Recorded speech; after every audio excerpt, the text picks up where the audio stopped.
धागों से बांधा एहसास दिल के रिश्ते का रिश्ता ये अपना रब की আজি পবিত্ৰ ৰাখী বন্ধন ভাতৃ ভগ্নীৰ সম্পৰ্কক অন্য মাত্ৰা দিয়াৰ এক উৎসৱ দেশৰ লগতে বিশ্বৰ বিভিন্ন প্ৰান্তত আজি উলহ মালহেৰে উদযাপন কৰা হৈছে ভাই আৰু ভনীৰ পবিত্ৰ উৎসৱ ৰাখী বন্ধন।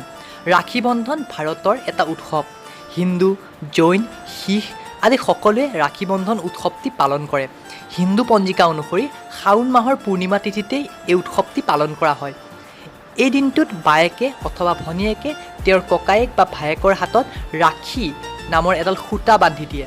এই ৰাখীডালতেই লুকাই থাকে ভনীয়েক অথবা বায়েকজনীৰ মৰম, চেনেহ, ভালপোৱা আৰু ভায়েক বা ককায়েকৰ প্ৰতি থকা মংগল কামনা। লগতে লুকাই থাকে দাদায়েকে নিজৰ ভনীগৰাকী বা বায়েকক আজীৱন ৰক্ষা কৰাৰ প্ৰতিশ্ৰুতি। সেয়ে ককায়েক বা ভায়েকজনৰ বায়েক বা ভনীয়েকজনীৰ প্ৰতি গুৰুত্ব অতি প্ৰয়োজনীয়।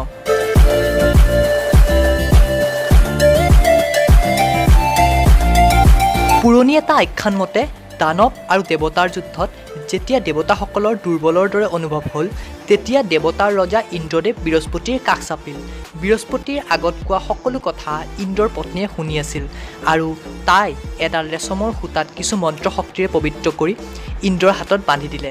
সংযোগক্ৰমে সেইদিনা শাওণ মাহৰ পূৰ্ণিমা তিথি আছিল।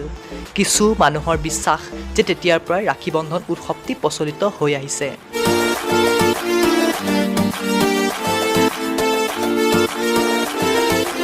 নিউজ ডেস্ক রিপোর্ট বালিপারা বাজ বিশেষ। धागों से बांधा एहसास दिल के रिश्ते का रिश्ता ये अपना रब की रुबाई